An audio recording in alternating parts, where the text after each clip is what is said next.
ప్రభుత్వ ఉద్యోగులు, అనేక సంఘాలు, వారి నాయకులు, వీరందరూ ఈ రోజున ఇక్కడికి వచ్చి నాకు అభినందనలు తెలుపుతున్నందుకు మనస్ఫూర్తిగా మీ అందరికీ పేరు పేరున నా హృదయపూర్వక ధన్యవాదాలు. మనం క్షమించాలి, కొంతమంది సంఘాల నాయకులు వచ్చినప్పుడు మొదటి రోజు ఛార్జ్ తీసుకున్నప్పుడు చాలామంది ఎక్కువ వచ్చేయటం వల్ల నాకు ప్రత్యేకమైన ఇబ్బంది ఉంటుంది. సో దాంట్లో మీ సంఘాల నాయకులందరినీ కలుసుకోలేకపోయారు, దానికి క్షమించాలి. అందుకని వెంటనే నా దృష్టికి రాగానే వెంటనే మీకు ఫోన్ చేసి మీతోనే మాట్లాడినట్టు. అంటే నా ఉద్దేశం ఏంటంటే నిర్లక్ష్యం చేసే వ్యక్తిని కాదని చెప్పడానికి,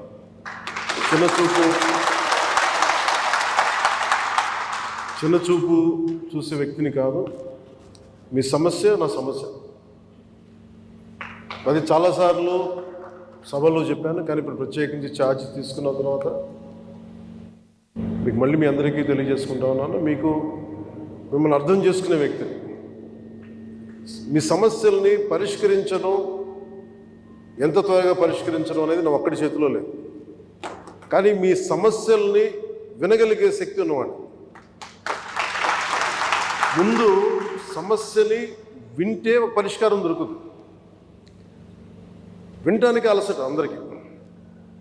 సో నేను మీకు ప్రత్యేకించి తెలియజేసుకునేది, నేను వినే వ్యక్తిని. ఇందాక మీ సహచరులు ఎవరు వచ్చి ఇక్కడికి ఇచ్చారు, సహచరాలు, అది ఖచ్చితంగా యుద్ధ ప్రాతిపాదికన మీరు ఆ సమస్యను పరిష్కరిస్తాను మీరు వచ్చి ఇచ్చారు. ఇలాంటివి చేయడానికంటే మీరు ఇందాక ముందు సంఘాల పెద్దలు కూడా మాట్లాడుతూ చాలామంది గతంలో కూడా మీరు సమ్మెలు, గత ప్రభుత్వం మీద మా కోపం ఉంది, మీకు ఈ ప్రభుత్వం మీద మీరు మాట్లాడుతూ ఉన్నారు. ఇందాక ఒక్కటి ఏంటంటే, ఇది అందరం కలిసి పనిచేయాలి, మినిస్ట్రీ కానీ ఉద్యోగులు కానీ. గతంలో ఎవరు ఎలా చేశారో నాకు తెలీదు, మీరందరూ వింటా ఉంటే నేను సమస్యలు వింటా ఉన్నా. కాకపోతే ఇది చాలా పురాతనమైన, చాలా బలమైన వ్యవస్థ, చాలా పాత వ్యవస్థ. ఇది ప్రతిసారి వ్యవస్థకి ఒక తుప్పు పట్టినట్టు పట్టేస్తాం. దీన్ని బలోపేతం చేయాల్సిన అవసరం ఉంది. దీనిని సమస్యలు ఏవైతే ఉన్నాయో మీ అందరికీ ప్రతి సంఘం తరఫున ఇది ప్రత్యేకించి ఒక ఓవరాల్గా మేము ఇలా చేయదలుచుకున్నాం, మా సమస్యలు ఇవి, లేదంటే మేము ఇలా నిలబడతాం, కొంచెం ఇవన్నీ చెప్తా ఉన్నారు. నేను మీకు ఈరోజు మాటిస్తున్నాను, పంచాయతీ పనులతో పాటు మీ సమస్యలను కూడా నేను వినే వ్యక్తిని. నేను ప్రత్యేకించి ఏ సంఘాలకు సంబంధించి ఆ సంఘానికి ప్రత్యేకించి ఒక టైంని అలాట్ చేసి మరి. కాకపోతే నాకున్న సమస్య ఏంటంటే అందరూ కొంచెం ప్రిపేర్ అయ్యారండి బాగా. అంటే నేను చాలా శాఖలు ఉన్నాయి, మిగతా పనులు కూడా చూసుకోవాలి. కాబట్టి మీరు బాగా ప్రిపేర్ అయ్యి వచ్చి ఒక పరిష్కార మార్గం కూడా తీసుకెళ్ళండి. దాదాపు ఇలా ఆలోచించవచ్చు, ఇలా చేయొచ్చు. ఇందాక మీరు మాట్లాడుతూ అన్నారు, గత ప్రభుత్వం అంటే అంతకుముందు 2014 వచ్చినప్పుడు మా మీద కొంచెం కెనుకుందన్నట్టుగా మీరు అన్నారు ఇందాక.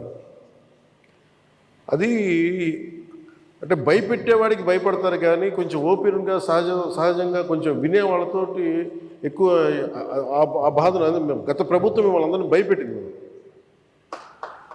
అదని అర్థం చేసుకోగలం.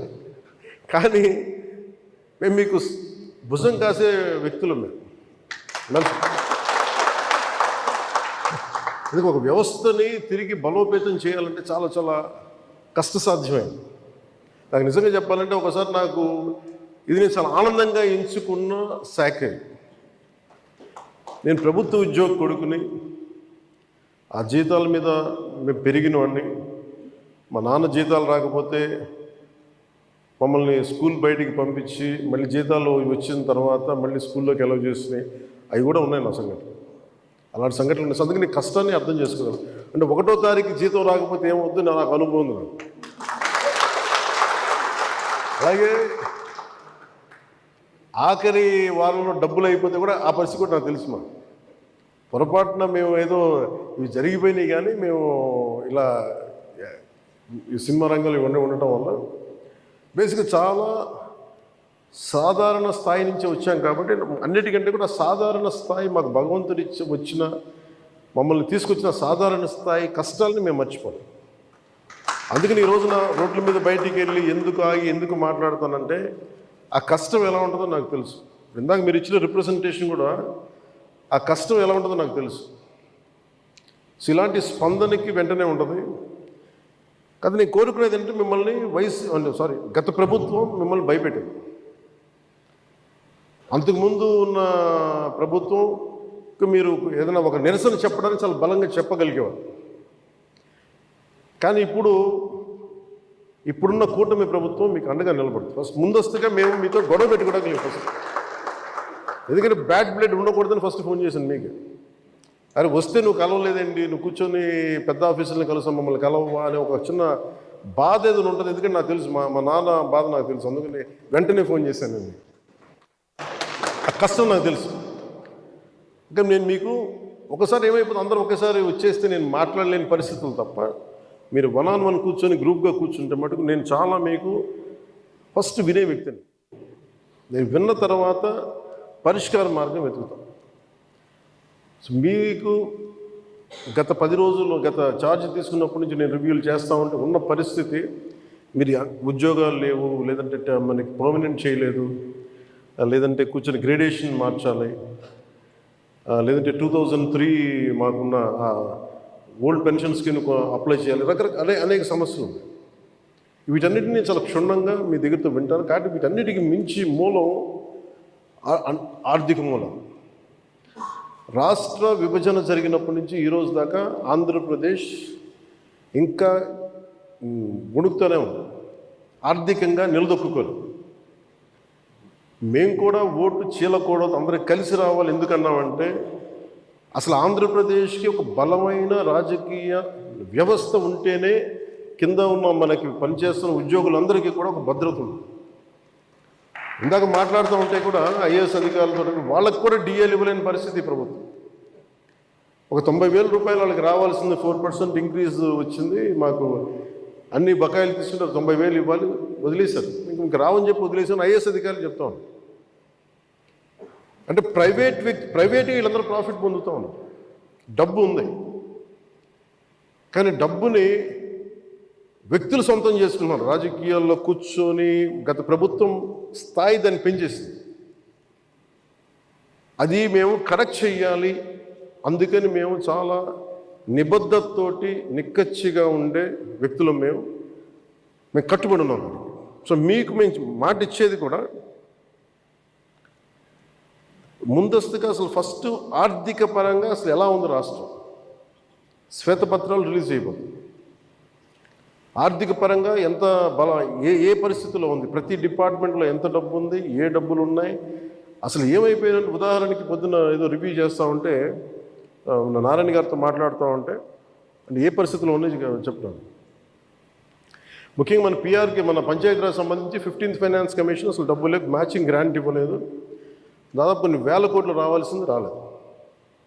ఇప్పటికి ఈరోజు కూడా కూర్చోబెట్టి దాదాపు 1800 కోట్లు అనుకుంటున్నా, 1580 కోట్లు, క్లోజ్ టు 1600 crores రావాలి. సో 15th ఫైనాన్స్ కమిషన్ డబ్బులు వదిలేసుకున్నాం.